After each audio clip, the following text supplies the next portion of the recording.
En el nombre del Padre, y del Hijo, y del Espíritu Santo. Amén.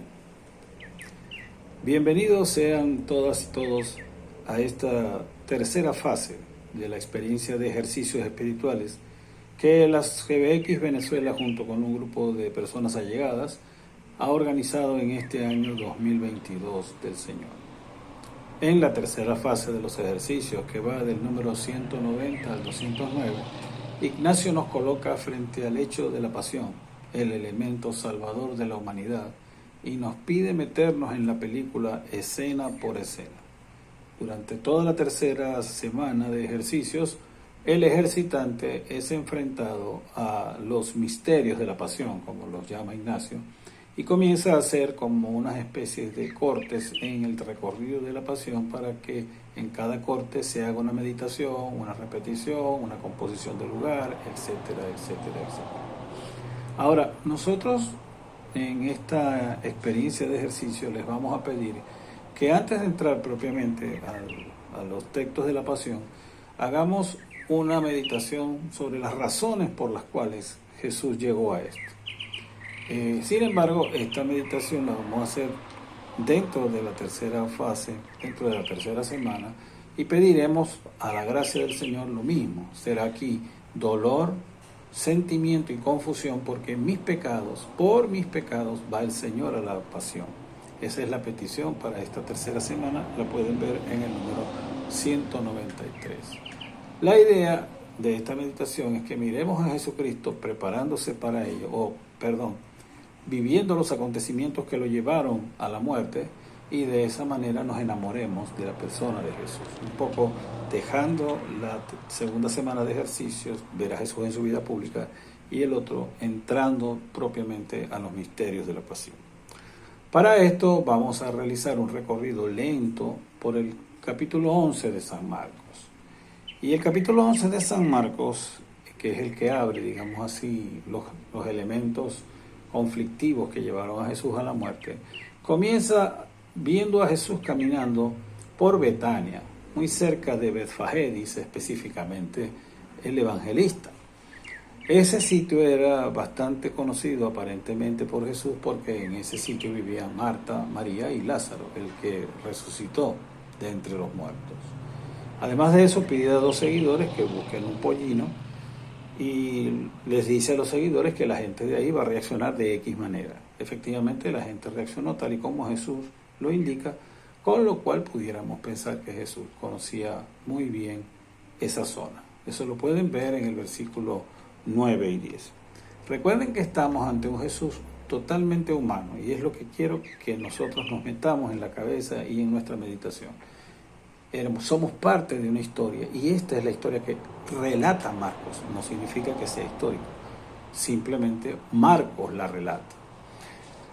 Aparte de todo lo que viene pasando, él se monta en el pollino, quizás algo cansado, y entonces la gente comienza a lanzar capas como si fuera un rey. Y efectivamente el grito con que entran a Jerusalén es el grito de la gente pidiendo hacerlo rey. De eso no hay duda, es decir, no fue solamente en ese momento, fueron otros momentos que el Evangelio nos relata que a Jesús quisieron hacerlo rey. Ellos van detrás de él gritando: bendito el que viene en nombre del Señor, bendito el que viene el reino de nuestro Padre David. Versos 9 y 10, un hecho público y notorio, Jesús lo intentan hacer rey, llegando a la capital política y religiosa de su país. Pero aparte de lo épico del relato, yo quisiera que ustedes se fijaran en el capítulo 11, cuando él entra y termina esta primera parte del capítulo 11, que él entra a Jerusalén, pero va directamente al pueblo. Y después de inspeccionarlo todo, textual, dice así Marcos: entró a Jerusalén, se dirigió al templo, y después de inspeccionarlo todo, como era tarde, volvió con los 12 a Betania. Es decir, si alguien esperaba que este señor tomara posesión como rey de Israel, se llevó la tremenda embarcada, pues, porque Jesús lo que hizo fue observar todo lo que estaba allí y se regresó por donde había venido, es decir, desde Betania. Ahora, una observación con respecto a este capítulo en su estructura. Hay un relato, mejor dicho, 2 relatos, que es el mismo relato pero picado en 2 partes, sobre la higuera y la fe. Entonces, si la meditación sobre la higuera en el camino de vuelta hacia Betania te ayuda, pues bien. Pero si no te ayuda, puedes saltarte los versos 12 y 14 en la primera parte y 20 y 26, 20 al 26 en la segunda parte. Digo si ayuda, es decir, tú tomas la decisión mientras lees cognitivamente el capítulo 11 de Marcos. Al día siguiente, Jesús se levanta, ya descansado, no tiene necesidad del pollino, y regresa a Jerusalén. ¿Para qué? Para, literal, echar a los que vendían y compraban en el templo. Volcó las mesas de los cambistas y las sillas de los que vendían palomas y no dejaba a nadie transportar objetos por el templo.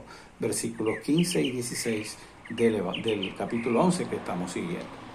Creo que nadie, ninguno de nosotros puede dudar que este es un hecho cargado de profunda violencia.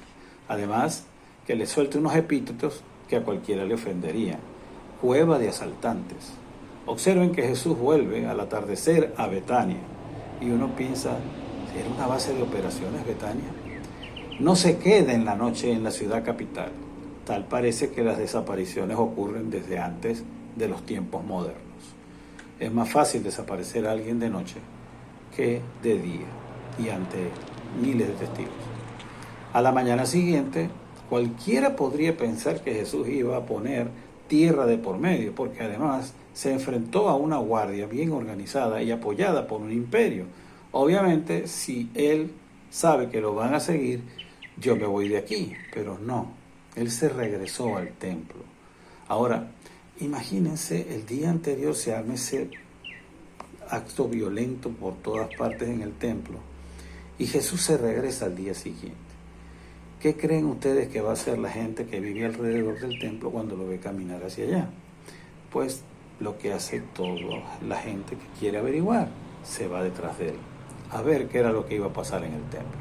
Quizás este era el momento en que se iba a proclamar rey. Entonces, cuando entra al templo, efectivamente, los versos de este capítulo colocan a nuestro Señor en un diálogo no muy grato con las autoridades del templo y del país. Jesús los pone a prueba con una pregunta inteligente basada en dos factores. El primero, obviamente había gente alrededor de ellos mientras tenían el diálogo. Era un diálogo público.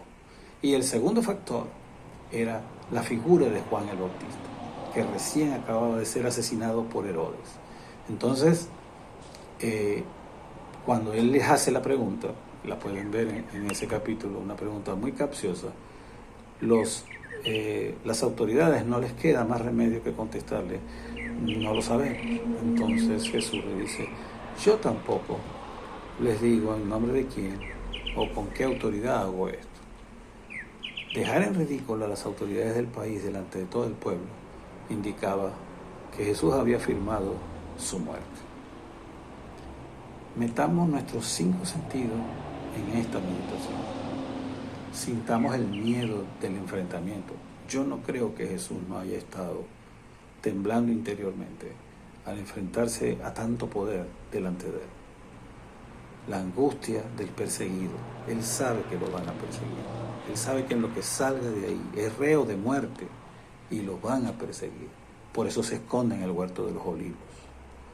El dolor de una muerte segura, desde ese momento, Jesús ya sabe lo que le va a pasar. No tiene dudas, y no porque sea Dios, que lo es, sino porque se enfrentó al poder, en el sitio del poder. Entró a la cueva de serpientes y mató a una, delante de todas. No podía ser de otra manera. ¿No es acaso esto parte de nuestro pecado? Entonces, si lo hacemos parte de nuestro pecado, sí será cierto aquello que repetimos como un mantra.